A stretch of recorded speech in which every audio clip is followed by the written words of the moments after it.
I want to talk about the King's coronation, though, if I may, because there's been lots of chatter and debate about who and who is not invited. One such invitee that's divided opinion is Sinn Féin's leader, Michelle O'Neill. You, Kevin, you are a dual Irish citizen, so I shall start with you. Do you think it's a good thing she's there and invited or not? Yes, I think it's good. I think it's a sign of progress. Obviously, she should be, in normal times, the First Minister of Northern Ireland at the moment, but Stormont is suspended. And I think it's a good signal that she's trying to reach out and send a signal to the people in Northern Ireland who are not of her tradition, that she respects what they think about the monarchy. And I think it's really positive, and I think it's a sort of compromise and collegiate way of being that Northern Ireland needs. Do you agree, Ben? I totally disagree. I think it's appalling that Sinn Fein have a representative at the coronation. This is a party that still doesn't denounce IRA terrorism. Michelle O'Neill has refused to denounce it. This is a party that wishes to break the union of Great Britain and Northern Ireland and makes no bones about it. That is their stated mission. This is a party that won't even take up its seats that it has at Westminster. It holds the United Kingdom in such contempt. And I kind of looked askance at the King when he was inviting multi-faith people to what should be a Church of England event. But this, for me, really takes it beyond the pale. To have Michelle O'Neill, who holds the United Kingdom in contempt, and remember, he is being crowned as King of the Union of Great Britain and Northern Ireland, I think it's appalling. I can't put it into words how bad I think this is. And Lady Hicks, for example, who is the daughter of Mountbatten, blown up by the IRA, and was a bridesmaid at the Queen's wedding, his mother's wedding, was not invited. That is the messaging that's going out. We are so hijacked, our political class and the institutions of this country are so hijacked that we are prepared to be browbeaten and kowtow to someone who will not denounce terrorism, who wants to break our country, and we won't honour those who stand by our country. I despair. I despair at the lack of... how do I describe it sometimes?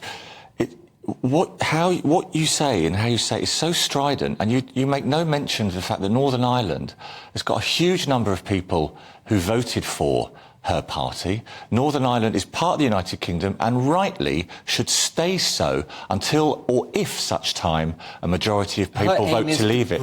Yes, the Sinn Fein are Irish Republicans, OK? Yeah. There are, I think the First Minister of Scotland is a Republican, right? So you wouldn't have him. I would not have a separatist at a coronation of the King of the United Kingdom. But what if it helped try to convert them? What if they go to this coronation and then they realise? Devolution was tried. When you feed the beast, you don't... The beast does not become docile. The beast gets fed and it becomes more aggressive. Devolution was a Labour Prime Minister's attempt to try and settle the separatist issue. All it's done is feed the beast. And the protocol is the result of threats of violence, the Northern Ireland Protocol, which I challenged in court. And by the way, I see that as a victory because the Supreme Court of this country ruled that it broke the Act of Union, the fundamental constitutional basis on which this country exists. But you lost the case, though. We won. It was a victory, but you lost the case. We won the argument, Kevin. I mean, it's surprising for me that a member of the Labour Party, in fact, the Labour Party as a whole, which advocates that people in Northern Ireland should vote for the SDLP, can call themselves in any shape or form unionists. Northern Ireland is an integral part of the United Kingdom. Indeed, without Northern Ireland, there is no United Kingdom. So to have the head of a party that wants to break the country of which our monarch is king at the coronation, I just can't understand the thinking behind it. So you wouldn't have the woman who's been elected First Minister of Northern Ireland. You wouldn't have the leader of Scotland. The leader of the SNP. The SNP. And you presume... are you even in favour still of the Good Friday Agreement? I question the Good Friday Agreement because the principle of the Good Friday Agreement, the Belfast Agreement, was that there would be no significant change to the constitutional arrangements for Northern Ireland without cross-community Look consent. at the lives And saved. actually, look at the peace. Look at the lives saved. The compromise. Well, we could have compromised with Hitler in 1939. That's a really facetious comparison. It's not what we could have done, and lives would have been Hitler was a saved. fascist who threatened your and my freedom to sit here and argue with each other. And you're comparing Hitler with the Good Friday Agreement. I'm not comparing Hitler with the Good Friday Agreement. I just heard it. No, I didn't. You were suggesting that there shouldn't be a resistance put up to a breaking of the United Kingdom because there is peace engendered by us pandering to Sinn Fein. What I'm saying, actually, is that you mustn't, at certain levels, pander.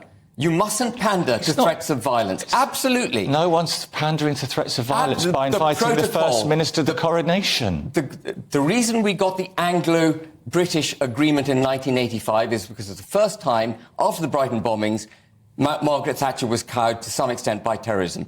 Then we were cowed by terrorism again and gave in to the Good Friday Agreement.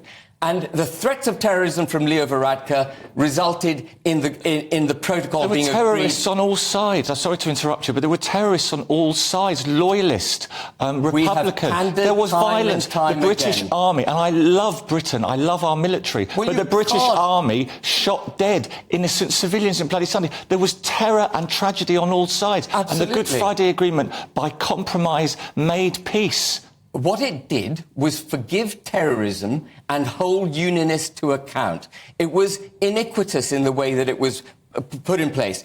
And by the way, unionists saw the Good Friday Agreement as a peace settlement.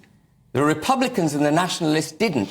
They saw it as a bridgehead for further concessions. And what we've seen and what we've experienced, and Sinn Féin's presence at the Coronation symbolises it, is a hardening of that position.